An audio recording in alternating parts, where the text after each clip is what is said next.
বাংলাদেশ জামাত ইসলামীর কেন্দ্রীয় নায়েবে আমির ও সাবেক এমপি ডাক্তার সৈয়দ আবদুল্লাহ মোহাম্মদ তাহের বলেছেন, ইসলামে সন্ত্রাসের কোনো জায়গা নেই। ইসলাম সন্ত্রাসবাদ বিশ্বাস করে না। বাংলাদেশের স্বাধীনতা সার্বভৌমত্বের প্রশ্নে আমরা আপোষহীন থাকব। ভারতের আধিপত্যবাদকে বাংলাদেশের মানুষ ভয় পায় না। আমরা মানুষের ভোটাধিকার নিশ্চিত করব, মানুষের বাক স্বাধীনতার নিশ্চয়তা দেয়া হবে। শনিবার সাতক্ষীরার কালীগঞ্জ বাস স্ট্যান্ড সংলগ্ন শহীদ আব্দুস সামাদ স্মৃতি ময়দানে উপজেলা জামাত আয়োজিত কর্মী সম্মেলনে প্রধান অতিথির বক্তব্যে তিনি এসব কথা বলেন। তিনি আরও বলেন, লেভেল প্লেইং ফিল্ড তৈরি করে কেয়ারটেকার সরকার গঠনের মধ্য দিয়ে অংশগ্রহণমূলক নির্বাচনের জন্য আমরা সংস্কারের কাজ করে যাচ্ছি। আমরা সৎ লোকের শাসন চাই, আল কোরআনের আইন চাই।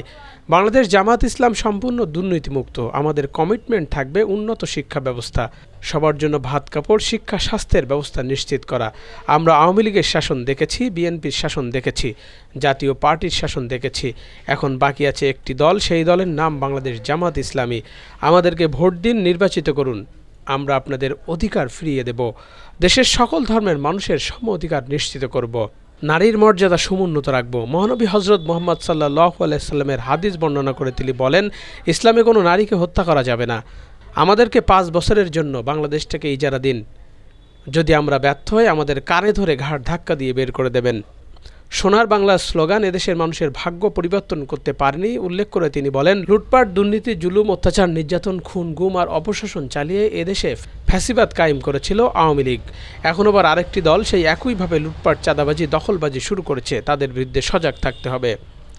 উপজেলা জামাতের আমির অধ্যাপক ওহাব সিদ্দিকীর সভাপতিত্বে সেক্রেটারি আব্দুর রৌফের পরিচালনায় কর্মী সম্মেলনে বিশেষ অতিথির বক্তব্য রাখেন কেন্দ্রীয় কর্মপরিষদ সদস্য ও খুলনা জোনাল সেক্রেটারি মাওলানা আবুল কালাম আজাদ, জেলা জামাতের সাবেক আমির হাফেজ মোহাম্মদ রবিউল বাশার, জেলা জামাতের আমির উপাধ্যক্ষ শহীদুল ইসলাম মুকুল, জেলা জামাতের নায়েবে আমির শেখ নুরুল হুদা, কেন্দ্রীয় কর্মপরিষদ সদস্য ও জেলা জামাতের সেক্রেটারি মাওলানা আজিজুর রহমান, সাবেক এমপি গাজী নজরুল সহ অন্যরা।